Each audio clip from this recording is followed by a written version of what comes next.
말씀 창세기 39장에 말씀이 되겠습니다. 창세기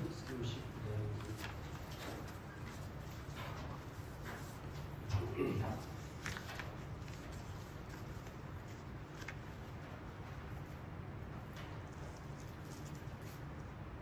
칠 절부터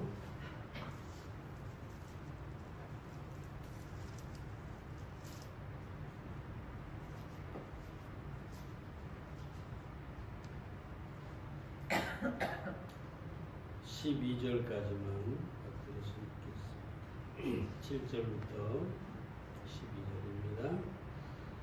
그 후에 그 주인의 처가 요셉에게 눈짓하다가 동침하기를 청하니 요셉이 거절하며 자기 주인의 처에게 이르되 나의 주인이 가중 재반 소유를 간섭지 아니하고 다 내 손에 위임하였으니 이 집에는 나보다 큰 이가 없으며 주인이 아무것도 내게 금하지 아니하였어도 금한 것은 당신뿐이니 당신은 자기 아내임이라. 그런즉 내가 어찌 큰 악을 행하여 하나님께 득죄하리이까. 여인이 날마다 요셉에게 청하였으나 요셉이 듣지 아니하여 동침하지 아니할 뿐더러 함께 있지도 아니하니라.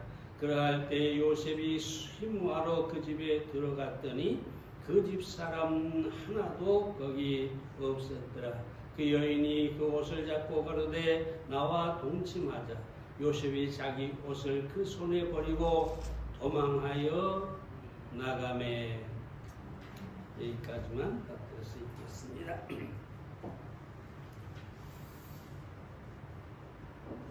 오늘 제목은 유혹을 이기라 라고 하는 제목이 되겠습니다.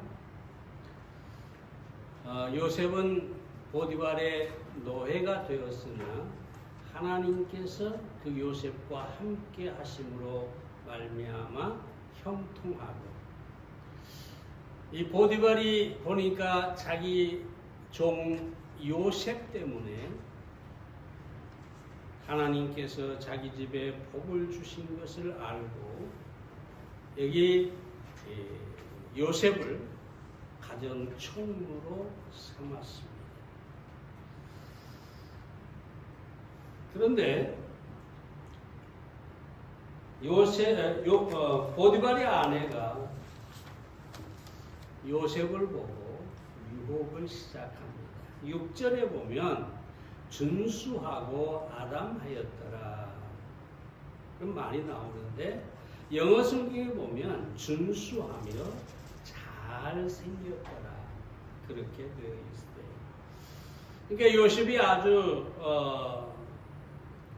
잘생긴 그런 청년이었던 것이죠. 그래서 이 보디발의 아내가 요셉을 유혹하려 했지만 요셉은 그 유혹을 단호하게 물리쳤습니다. 그리고 그 대가로 요셉은 감옥에 갇혀 죄수로의 삶을 살게 되는 것을 보게 됩니다. 여기서 우리가 오늘 몇 가지 유혹에 대해서 생각을 해보겠는데요. 이 유혹에 대해서는 몇 번 저희가 자주 말씀을 보았습니다. 근데 이 요셉을 통해서 오늘 다시 한번 유혹에 대해서 생각해 보겠습니다. 첫째로 요셉은 자신의 한계를 잘 알았습니다. 9절 말씀을 다시 봅니다. 이 집에는 나보다 더 큰 이가 없으며 주인이 내게 아무것도 금하지 아니하였어도 금한 것은 당신뿐이니 당신은 자기 아내임이라. 요셉은 비록 노예였지만 주인의 신임을 얻어서 가정의 총무가 되었어요.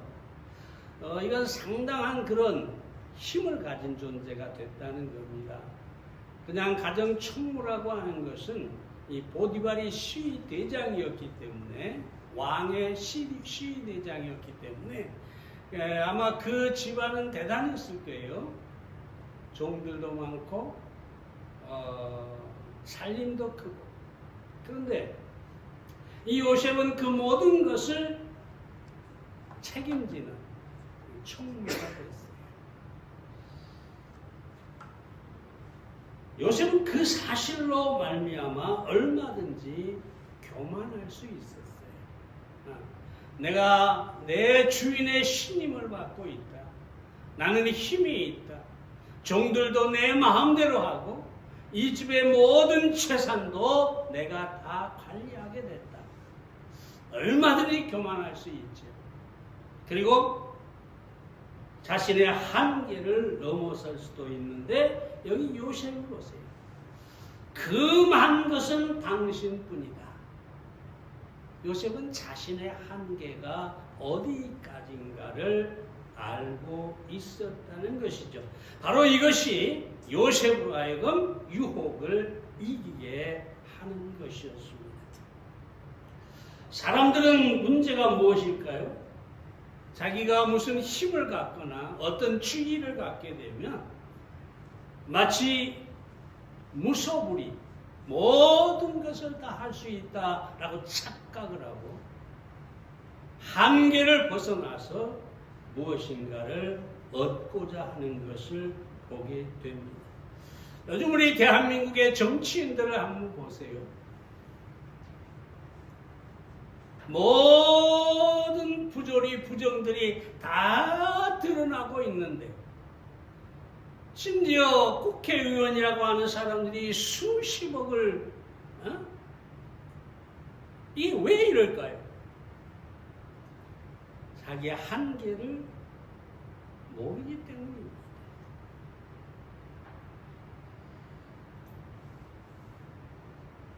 국회의원들 뿐인가요? 이번에 나주 벽돌 공장에서 갑질을 했다고 하는데 세상에 이주 노동자를 비닐로 칭칭 감아가지고 그 뭔 차입니까? 지게차입니까? 뭔 차입니까?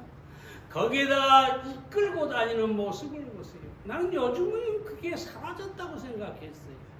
옛날에는 그런 일이 많았죠. 근데 지금은 다 사라졌다 생각했는데 아니었어요. 근데 이런 모든 것들이 왜 생길까요? 자신이 뭔가를 얻거나 뭔가 어떤 지위를 갖거나 하게 되면 자기의 한계를 벗어날 수가 있다는 것이죠. 참 여러분,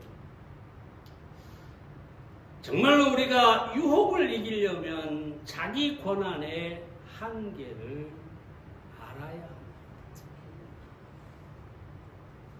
그리고 겸손해야 합니다. 여러분, 사람이 무엇입니까? 그 사람이 가진 어떤 주의나 이런 것을 떠나서 근본적으로 인간은 아무것도 아닙니다.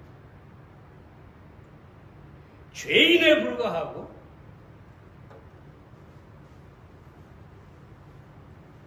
언젠가는 흙으로 돌아가야 할 정말 아무것도 아닌 존재.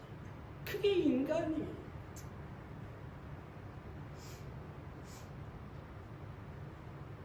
작가 나르드가 이렇게 얘기합니다. 너는 지난 일을 생각하면 부끄럽고. 그렇죠? 여기가 우리가 지난 날을 생각하면서 부끄럽지 않을 사람이 어디 있겠어요? 죄도 있을 거고 실패도 있을 거고 여러 가지 과거가 우리가 후회가 될 수밖에 없겠죠. 뿐만 아니라 현재 생활은 통곡할 만하고, 물론 이 베르나르드의 말이긴 합니다만 어떤 사람은 아무 생각 없이 살면서 나는 이만큼 하면 이만하면 나는 잘 살고 있다, 나는 행복하다, 그럴 사람도 있겠죠. 근데 정말로 자신의 내면을 바라보거나 삶을 진지하게 돌아보는 사람은 현재 생활은 통곡할 만하다. 그리고 또 뭐라고 얘기했냐? 죽은 뒤를 생각하면 두려운 것뿐이니, 죽은 뒤를 생각하면 두려운 것뿐이니. 왜요? 죽은 뒤에는 하나님의 심판이 있기 때문입니다. 그래서 사람이 이 세 가지를 늘 생각하면 능히 교만을 이길 수 있는 것이다. 이 세 가지를 생각하면 겸손할 수 있다는 거죠. 겸손하다는 게 뭡니까? 한계 안에서 그 한계를 넘지 않는 삶을 산다는 것이지. 자, 여러분, 다시 한번 말씀드립니다. 요셉은 자기가 할 수 있는 일이 있었고 할 수 없는 일이 있었습니다. 이것이 분명하게 한계가 있었기 때문에, 그 안에서 살았기 때문에 요셉은 유혹을 이길 수가 있었습니다.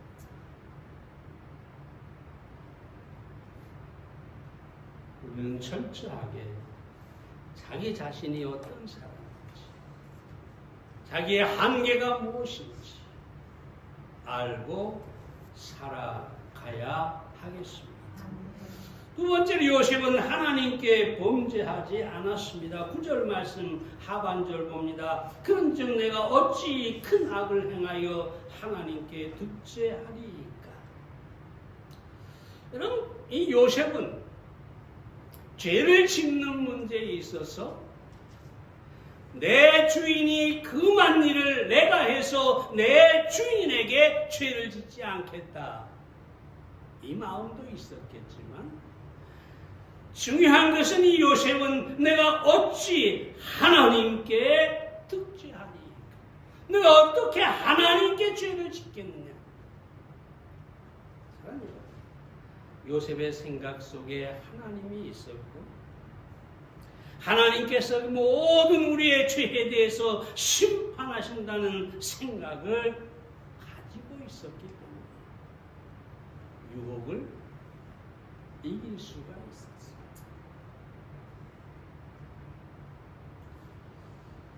사람이 유혹에 넘어가서 죄를 범하는 이유 중 하나는 그 생각 속에 하나님이 없기 때문입니다. 죄를 심판하실 것이라는 생각이 없기 때문입니다. 그래서 유혹에 넘어가게 되는 것입니다. 오래전에 SBS의 그것이 알고 싶다라는 프로에서 방영된 것인데요. 의성보험 살인사건이 있었습니다. 2014년에 일어난 일인데요. 남편의 졸음운전으로 만삭이던 아내와 태아가 죽었습니다. 근데 이 아내는 캄보디아 여인이었습니다. 그래서 이 아내의 죽음으로 남편이 보험금을 95억이나 타게 돼 있었어요. 문제는 1심에서 무죄가 나왔어요. 1심에서 무기징역이 나왔어요. 대법원 상고심에서 뭐라고 나왔느냐? 무죄 선고를 받았어요. 그 이유는 뭐냐? 그 이유는 증거가 불충분하다는 것입니다. 증거는 사실은 있었지요. 아내의 몸에서 졸음 유도제가 검출이 되었고, 안전띠를 아내가 매지 않았고, 운전할 때 안전띠를 평소에 매지 않던 남편은 안전띠를 매고 있었어요. 제가 남편이라면 만삭의 아내의 안전띠를 매 주었을 겁니다. 안전띠를 매지 않아요. 자기만 매고 있어요. 모든 정황을 볼 때 분명한 살인사건인데 무죄가 나왔어요. 제가 왜 이 말을 드리냐? 사람들은 대부분 유혹에 빠지는 사람이 이렇다는 거죠. 하나님이 없으니까 사람은 얼마든지 내가 속일 수가 있고 내가 원하는 바를 얻을 수가 있다라고 착각을 한다는 것이죠. 근데 이 사람은 성공했습니다만 대부분의 사람들은 사람을 속이는 것도 쉬운 일이 아닙니다. 반드시 드러나게 돼 있지.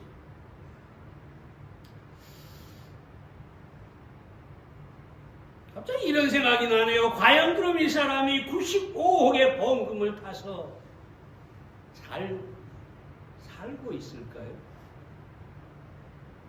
잘 산다고 하는 것이 무엇인지 생각하세요? 뭐 집을 가지고 자동차를 가지고 멋지게 부족함 없이 산다는 게 아니라 과연 그가 행복하겠느냐 하는 것이지.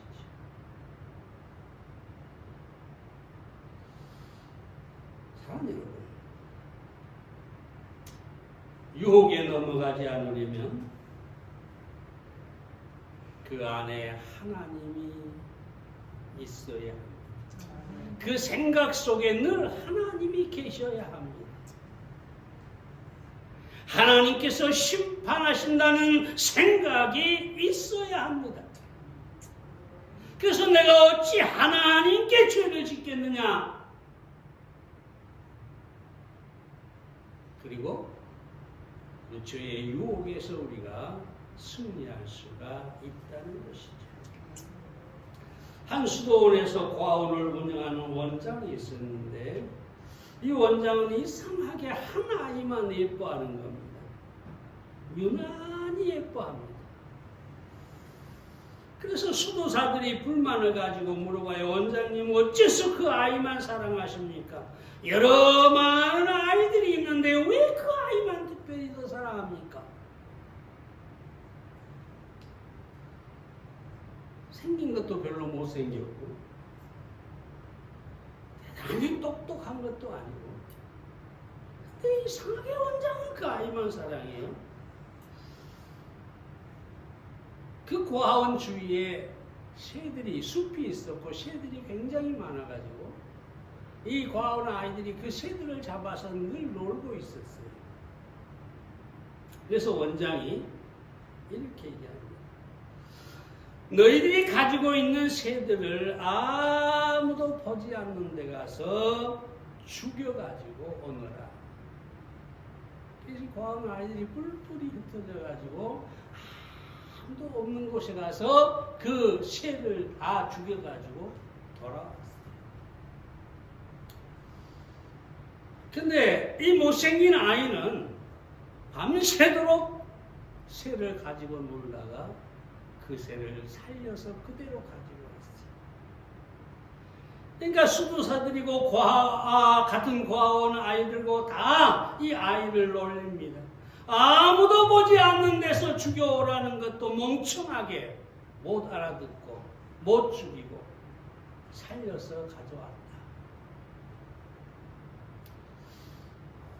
그러니까 이 아이가 아주 이상하다는 표정으로 이렇게 말합니다.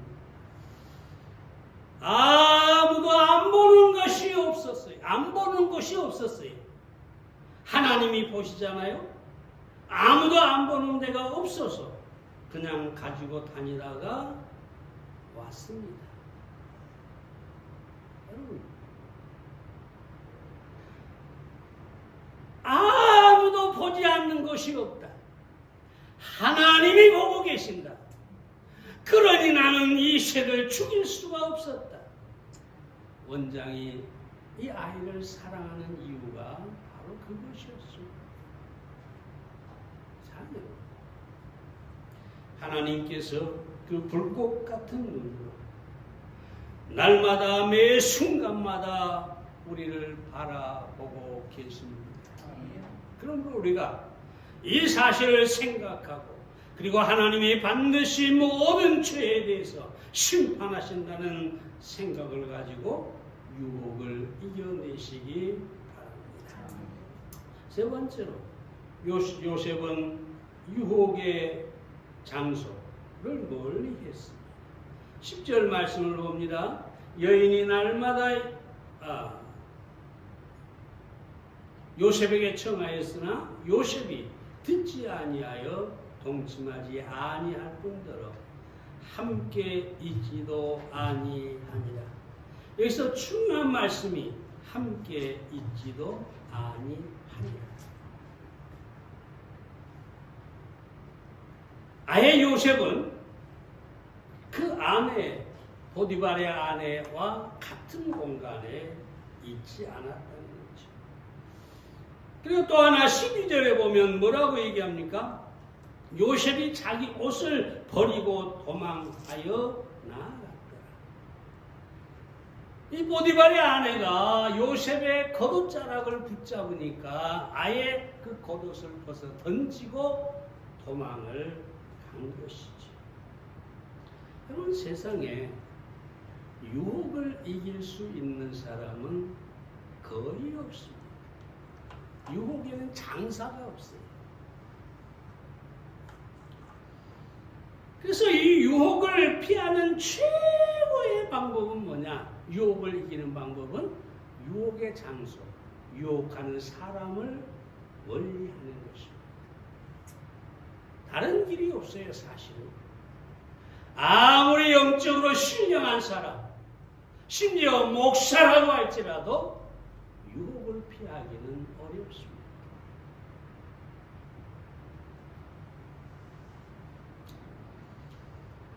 요즘 목사들의 권위가 땅에 떨어졌어요. 심지어 목사들이 압수수색을 당하고 난립니다. 그런데 더 과간인 것은 기독교 목사들이 모여가지고 어떻게 목사를 압수수색할 수 있느냐 하고 지금 항의하고 난리라네요. 아니, 목사가 아니라 목사 하랩이라도 죄를 지었으면 압수수색을 하고 재판을 해서 감옥에 쳐넣어야 되는 거죠. 그런데 목사가 뭐 대단한 벼슬이라고 목사를 어떻게 압수수색을 할 수 있느냐 해가지고 목사들이 들고 일어났대요.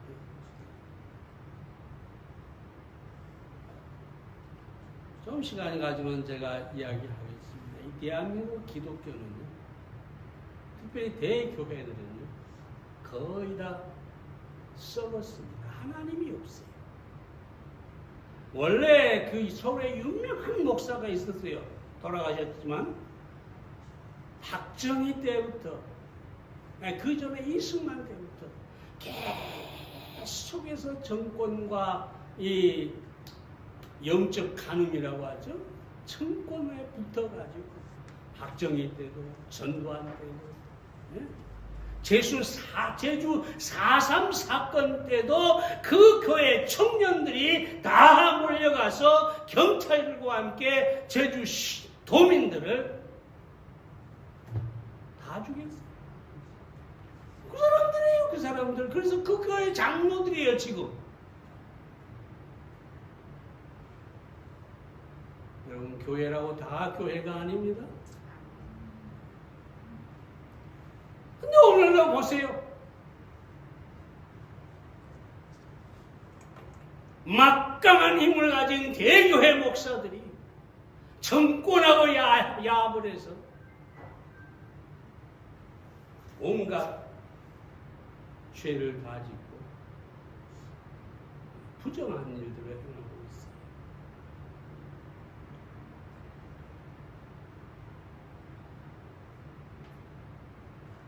여러분, 이상하게 그쪽으로 흘러갔습니다만 잘 아십시오.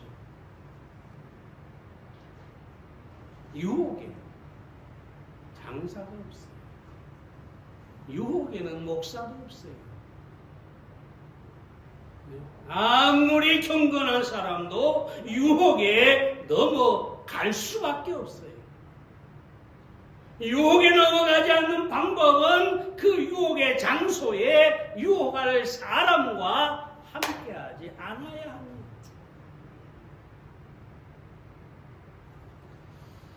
로마의 마커스 안토니라는 사람이 있었죠.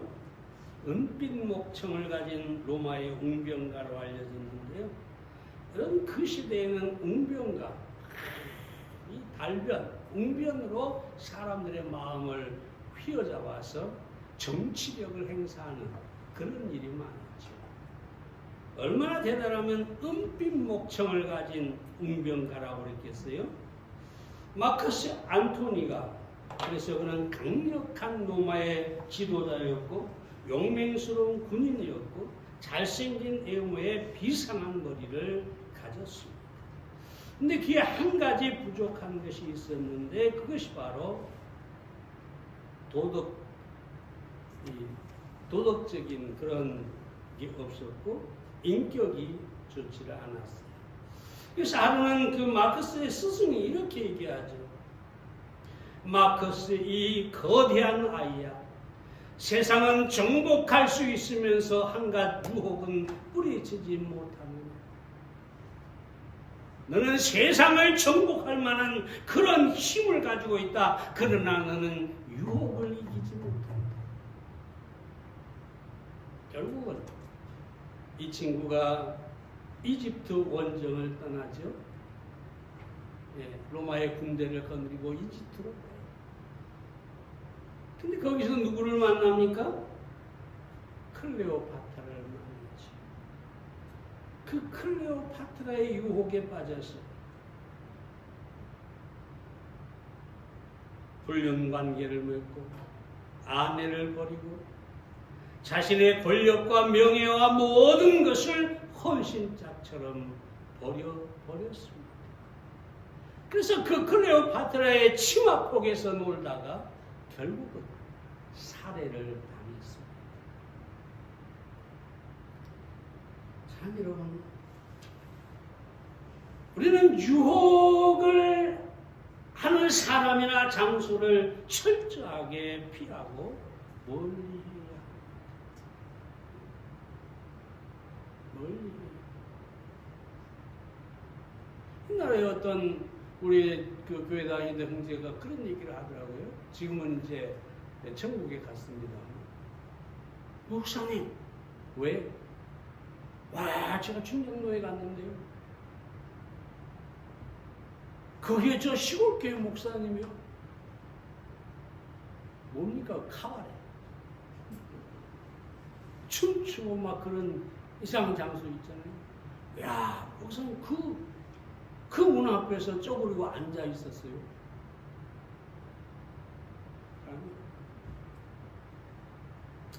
저는 한 번도 가본 적이 없어서 어떻게 생겼는지는 모릅니다. 제가 얘기하는 것은 아무리 목사라 할지라도 유혹의 장소에 머물러 있는 이상 유혹을 피할 수가 없다는 것입니다. 그러므로 여러분들이 유혹하는 사람, 유혹하는 장소를 피해야 합니다.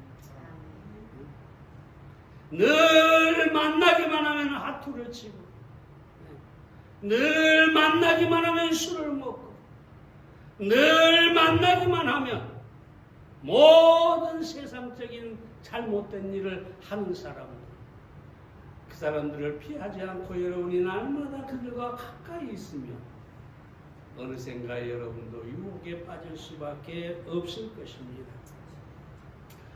마지막 한 가지 말씀드립니다. 요셉은 유혹을 거절한 대가를 지불했습니다. 20절에 보면 이에 요셉의 주인이 그를 잡아 옥에 가두니 그 옥은 왕의 죄수를 가두는 곳이었더라. 요셉은 유혹을 거절했어요. 의의를 지켰어요. 죄를 짓지 않았어요. 그럼 이런 사람이 잘 돼야 되잖아요. 근데 세상은 그렇지 않아요. 유혹에 넘어가지 않고 옳은 일을 선택했다고 그 사실을 알지 못하는 이 보디발이 아내의 말만 듣고 감옥에 가둬버린 것을 보게 됩니다. 그리고 결정적인 증거가 뭡니까? 이 아내가 겉옷을 가지고 있었어요. 요셉의 옷을. 그 옷을 보여주면서 이 요셉이란 놈이 나를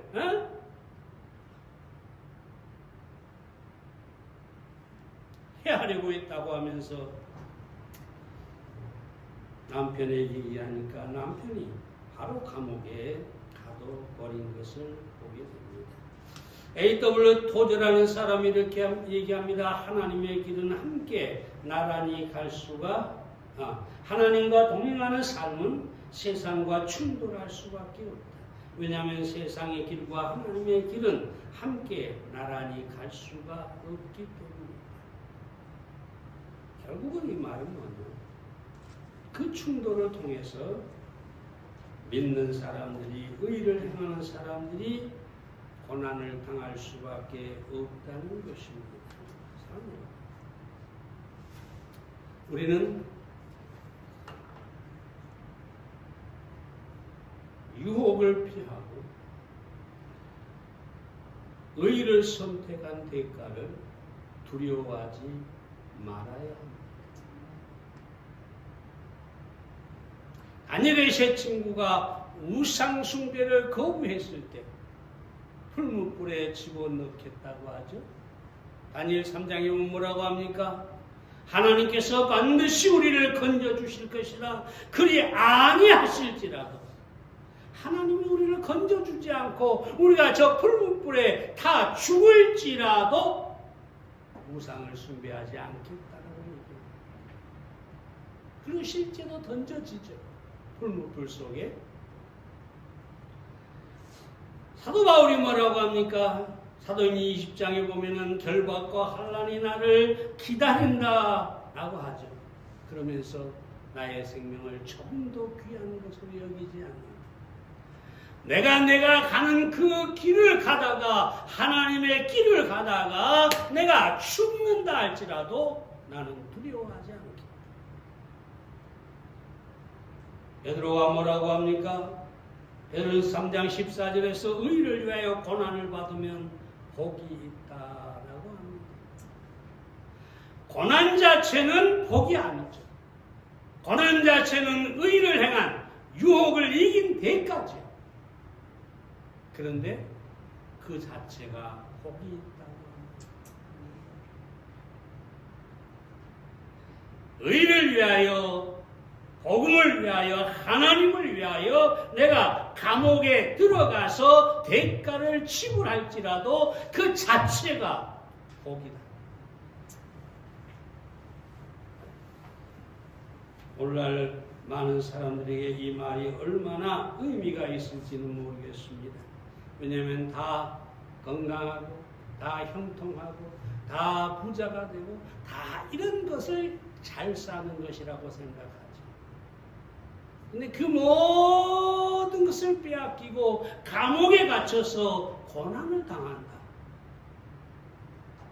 근데 여러분, 의를 위하여 그리했다면 우리는 그것을 오히려 기뻐해야 합니다. 내가 유혹을 거절한 대가로 이런 고통을 받고 있다. 그럼에도 불구하고 나의 이 고통보다 나는 의의 가치를 부여한다. 내가 주님 때문에 고난을 당하지만 그 고난보다 우리 주님을 향한 믿음을 지키는 것이 더 가치가 있다. 그러면 우리는 어떤 상황에서도 유혹을 이길 수가 있게 될 것입니다. 그리고 하나님께서 반드시 보상해 주실 것입니다. 오늘 유혹에 대해서 함께 나누었습니다. 유혹을 이기고 승리하는 여러분들이 되시기를